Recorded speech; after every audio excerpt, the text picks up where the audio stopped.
Hey everyone, it's Ted, the Buffalo Beauty Boy, and today I have a bit of a fun video.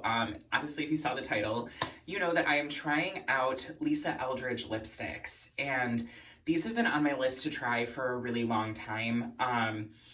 One of the shades that I was lusting after was out of stock for a really long time, and it was finally back in stock, so I'm going to be trying that on, and then I picked up another one as well. They've just been on my list of things to try for a really long time.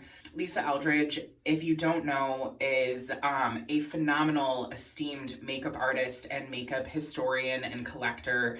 She's been posting content for a really long time, and she's worked with some of the top celebrities in the world.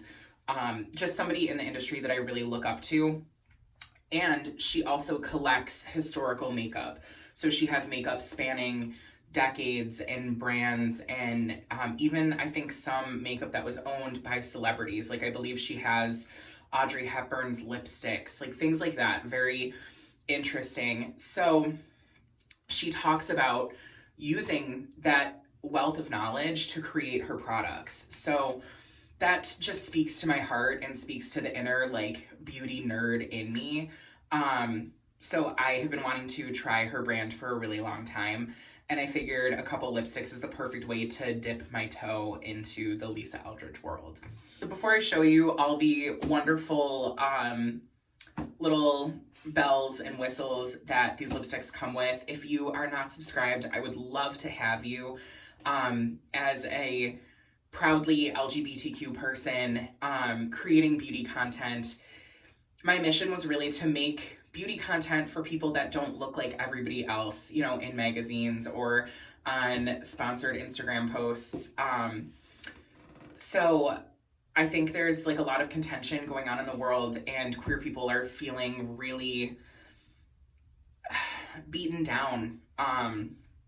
And this little corner that we have here is beautiful, and I take so much solace and so much serenity from being able to make these videos and share them with you. So if you want to, you know, spend time talking about beautiful products and interesting brands and things that make us feel good, definitely subscribe. I would love to have you, and make sure to give this video a thumbs up as well. Coffee break. So when they came, they were in just this very discreet box. You know, nothing too flashy, but it had like a pull tab, so there's no tape, which I thought was really interesting. And then when you open it, you're greeted by her beautiful, beautiful signature. So then this flips open, and we have these gorgeous, like, almost, I say gorgeous, like I've just never seen anything presented like this, but it's like a clamshell of tissue paper. So there's no packing peanuts or anything like that. And then this is how the products come. So I have my 2 lipsticks and then a blister packet of the foundation that I am super excited to try. I kind of want to make a video just using samples of products that I have. Like I keep all of my samples, and I have, I think, just about enough to do a full face, so that could be kind of fun. This is the Lisa Eldridge Shameless Skin Foundation, and I picked the second set, so like the light, not fair set. I'm excited to try them, but I really appreciate that everything in here is completely recyclable, and to my knowledge, plastic free. There's no tape, there's no peanuts, there's no bubble tape, so I really appreciate that. I think brands are really focusing on their minimal and sustainable like shipping and packaging, and that's really important. Seeing brands that are like person-led, kind of really charging forward with sustainable and eco-friendly packaging is something that I love to see. The 2 lipsticks that I got have the same packaging, the same box. This one is sealed, and then this one is not. So I don't know if this is just a like newer like run, or if they use like a sticker instead of printing on the box now, but that's totally fine. This beautiful gold embossing. These really feel high end, and I want to say these are like 30 some odd dollars a piece. So you are paying for a luxury price for, you know, a really luxury product. The 2 shades that I chose were both on my list of things to try. And the first one is the Luxuriously Lucent lip color in the shade Meet Me in Berlin. And then the second one is the True Velvet lip color in the shade Velvet Fawn. The perforation rips really easily. That's not a big issue. And then again, her gorgeous logo with this protective top.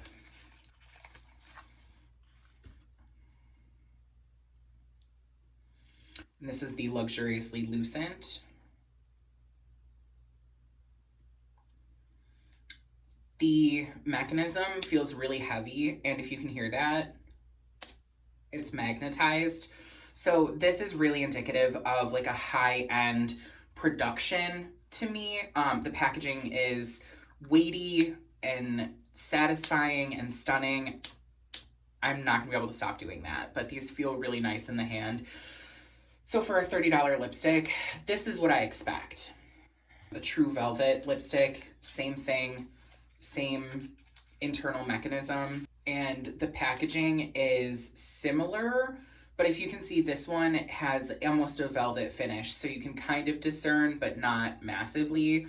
And actually, if you can tell, like the magnets are kind of pulling away from each other. So the magnetized aspect is really strong. This is Velvet Fawn. And you can see the bullet looks like velvet, so that's really cool. I'm gonna swatch these on the back of my hand as well as on my lips so that you can really see the tone on skin, but then also on my lips, which I feel like are a little bit pigmented. And the first one that I'm gonna try is Meet Me in Berlin. I have notes. So I'm gonna swatch this and then we'll talk about it and then I'll try it on. So that is Meet Me in Berlin. You can see it's got a bit of sheen and it is a sheer color, which I love. This is giving me hope because it looks very similar to the color that I have that was discontinued that I'm in love with. So I'm excited to try this. But before I do that, let me talk a little bit about her. So Meet Me in Berlin is described as a deliciously rich tan. On the website, it said that Lisa was inspired to create this shade by a photo shoot that she did in East Berlin in the early 2000s. It says that it's a sheer to semi-sheer buildable color with a satin finish. I'm interested to, you know, the satin finish versus the velvet finish. I'm interested to see how that plays out because I typically lean towards a satin finish, but let's put this on and I'll kind of share my initial thoughts on this.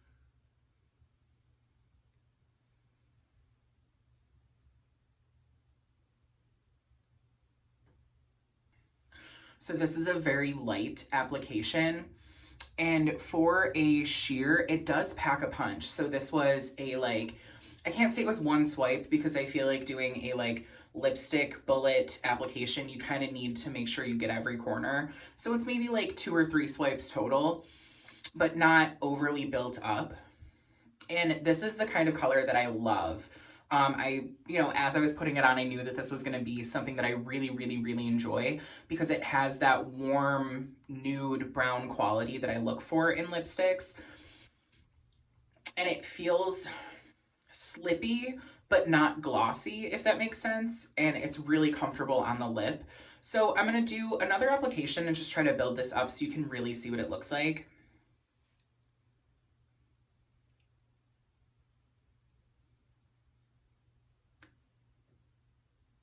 This is what Meet Me in Berlin looks like built up. And I appreciate that for a sheer coverage lipstick that you can build it up to something that is a piece. You know, it's not just a subtle wash. This does look like I'm wearing a lip color, but I find like if I were to, you know, if I were going out, I would probably build it up like this when I leave the house and then I would just reapply as needed.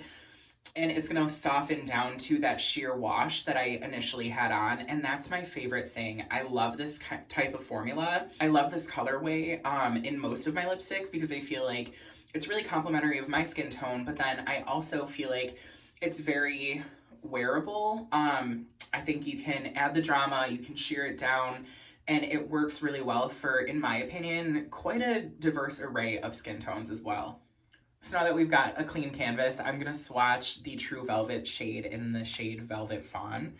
And this is described as a pretty delicate beige cafe shade. And wow, that, you know, the satin to velvet is really strong. I think these shades are very similar, which again is just kind of further proving that I definitely have a type when it comes to lipsticks. As I said, this is described as a pretty delicate cafe shade, and it was inspired by shades that were really popular in the 90s that Lisa has in her personal collection. So I thought that was really interesting. Again, kind of a nod to the makeup historian side to create a shade that is very evocative of those looks that we're seeing from the early 90s. This shade was inspired by those shades. And I love when makeup artists and makeup lines do that. I think it's a great call to trends. I think those really iconic moments in beauty, like graphic liner in the 60s, or a really like blushy cheek in the 80s, or something like this, those really saturated neutrals in the 90s, are almost timeless if they're executed properly. And I appreciate that this is calibrated to do so. It says that it's got cool and warm undertones. And if you know color theory, cool and warm counterbalance each other out to create a neutral. So that's actually, as a hair colorist, one of my favorite things to do. Instead of using a neutral color, I will make it using a warm and a cool shade. And I love to do that. So when I read that on the website, my heart kind of pitter-pattered. I find color theory to be fascinating, especially in the cosmetic world. And it says that this is a creamy hydrating matte. So let's put this on and I'll share my final thoughts.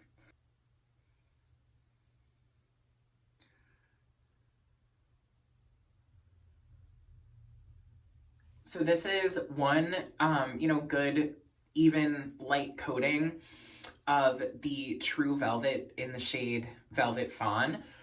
And it really is a velvet finish. I feel like so many things will say that they're velvet, but they're more of a like soft matte. And this does not feel like a matte lipstick whatsoever. It's very hydrating and very comfortable. So I'm gonna build it up a little bit.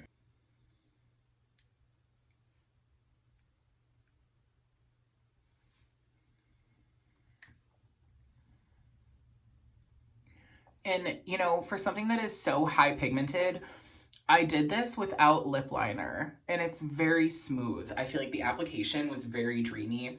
On the website, it says that they're formulated without silicones, which I think is really cool. This has that like cosmetic elegance that comes with a silicone heavy formula. So I thoroughly believe that this is formulated without silicones, but it has that beautiful, like unctuous, creamy but not slippy feeling on the lips that I find really, really, really enjoyable. And again, these are the shades. This is Meet Me in Berlin and this is Velvet Fawn. I definitely think Velvet Fawn is great for like a night out. It's light enough that you could probably use it during the day as like a neutral or a nude, but I think something in me is telling me that Meet Me in Berlin is going to be my go-to girly. So these are the shades kind of swatched down a little bit and like washed out the way that I would probably wear them. And I really, really love what Meet Me in Berlin is doing. This sheer brown is everything to me. And then this is Velvet Fawn kind of blurred out. And it definitely has that very wearable kind of peachy nude, but with something a little special. And I think it comes from those warm and cool tones in there. So I have to say, you know, again, this is just a first impression, but I am blown away. These are some of the most beautiful lipsticks that I've ever applied. You know, and I've tried a lot of products from, you know, high-end drugstore, whatnot. And I really had no idea what to expect from these Lisa Eldridge lipsticks, but I'm very pleasantly surprised. They are on the pricier side, but if you really want to know what a luxury formula and luxury packaging feels like, this is it. Save the Gucci lipsticks. These are some of my favorite packaging that I've ever like had in my hands. I feel like this is luxury to a T, and really like super high end, from the eco-friendly packaging and delivery system to the super magnetized bullets. Yeah, I'm just really excited to have these in my collection, and I'll definitely kind of wear them and update a little bit in the future, but I wanted to create, you know, just a quick little first impressions. And I hope that, you know, if you like a brownie nude lipstick, that this maybe was helpful to you. If you were curious about the Lisa Eldridge lip formulas, I think there is one like true matte formula, and then she's got glosses as well. But I tend to lean more towards these sort of formulas for my lips. If you made it all this way, thank you so much for coming to hang out. And if you are not, make sure you're subscribed. I would love to have you. I'm getting close to 1,000 subscribers, so I really want to hit that goal eventually. And every one of you that subscribes just means so much to me. So thank you for coming to hang out. I hope that you're taking care of yourselves, and I hope that you're showing yourself the same kindness and love that you show everybody else. And as always, I hope you remember that you're made of gold. Until next time.